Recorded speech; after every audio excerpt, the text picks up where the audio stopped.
Hello friends. तो आज हम बात करेंगे बोहर्स मॉडल के बारे में, जो एक एटॉमिक मॉडल बोहर्स ने तैयार किया था। इससे पहले जो रदरफोर्ड का एटॉमिक मॉडल है, ये उस मॉडल का विरोध करते हुए कुछ प्रॉब्लम्स उठाई रदरफोर्ड के मॉडल में, और उसको दूर करने के लिए कुछ बातें हमें बताई। वहीं वहीं बोहर्स का मॉडल है। बोहर्स मॉडल के बारे में हम बात करेंगे। उससे पहले मैं आपको बता दूं कि जो नील्स बोहर है, उसका बर्थ 7 अक्टूबर 1885 को कोपेनहेगन में हुआ था, और उसको 1922 में नोबेल प्राइज़ भी मिला था। उसको यह नोबेल प्राइज़ एटॉमिक कॉन्स्टिट्यूशन यानी कि परमाणु बंधारण के बारे में जो उसका वर्क था, उसके लिए उसको ये नोबेल प्राइज़ मिला था। और नोबेल प्राइज़ मिला था। और उसकी मेनली 3 बुकें हैं जो एटॉमिक के ऊपर है पूरी की पूरी। उसकी पहली जो बुक्स है, उसका नाम है the theory of spectra and atomic constitution, और उसकी दूसरी जो बुक है उसका नाम है एटॉमिक थियरी।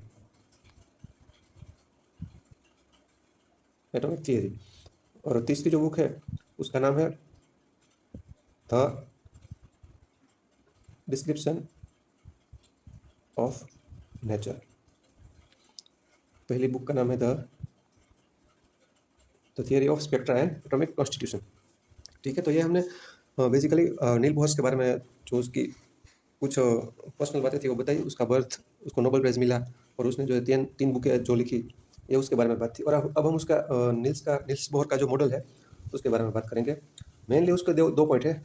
उसका पहला पॉइंट था, हमें बताया कि किसी भी ऑर्बिट है, किसी भी एटॉम के अंदर जितनी भी ऑर्बिट है, उनमें से स्वतंत्र यानी कि इंडिपेंडेंट जितने भी ऑर्बिट है, उस सब ऑर्बिट को हम एटॉमिक ऑर्बिट के बाद एटॉमिक ऑर्बिट नहीं बताएंगे। यानी कि वो बताना चाहते हैं कि कुछ जो फिक्स ऑर्बिट है, उसी को ही हम एटॉम की ऑर्बिट कहेंगे।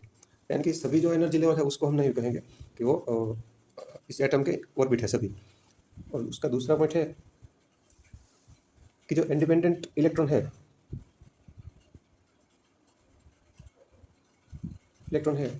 और वो इंडिपेंडेंटली वो मूव करते हैं जिस ऑर्बिट में, उस ऑर्बिट में एनर्जी रिमूव नहीं करेंगे। यानी कि जो इलेक्ट्रॉन फ्रीली मूव करते हैं,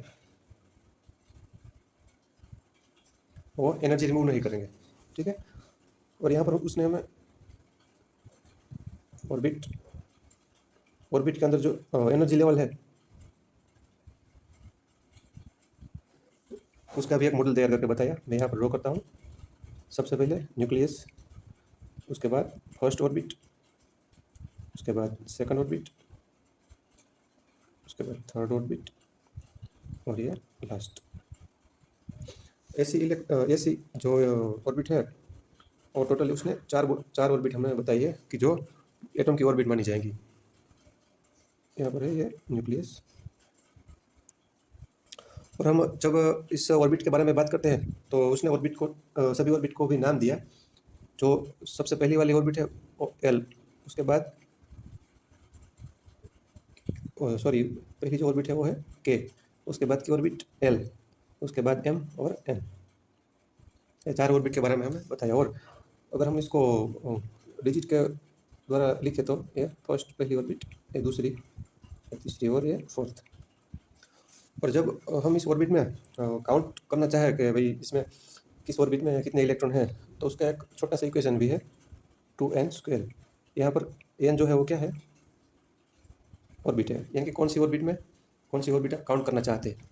मानिए कि हम अब ये दूसरी जो ऑर्बिट है उसमें कितने इलेक्ट्रॉन है वो डिफाइन करना चाहते हैं, तो कैसे करेंगे। यहाँ पर इस इक्वेशन में 2 तो है, 2 को ऐसे ही रहने दें। n की जगह पर हमें 2 लिखना है।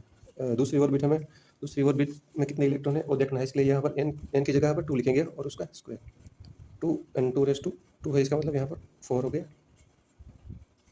तो दूसरी जो ऑर्बिट है उसमें 8 इलेक्ट्रॉन हो गए। तो ये इसका छोटा सा इक्वेशन है।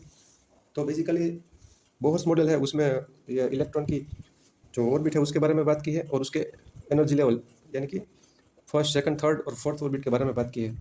तो ये बेसिकली था नील्स बोहर का एटॉमिक मॉडल था। तो आज हमने बात की नील्स बोहर के एटॉमिक मॉडल के बारे में, और उसने कौन कौन सी बुक्स लिखी है।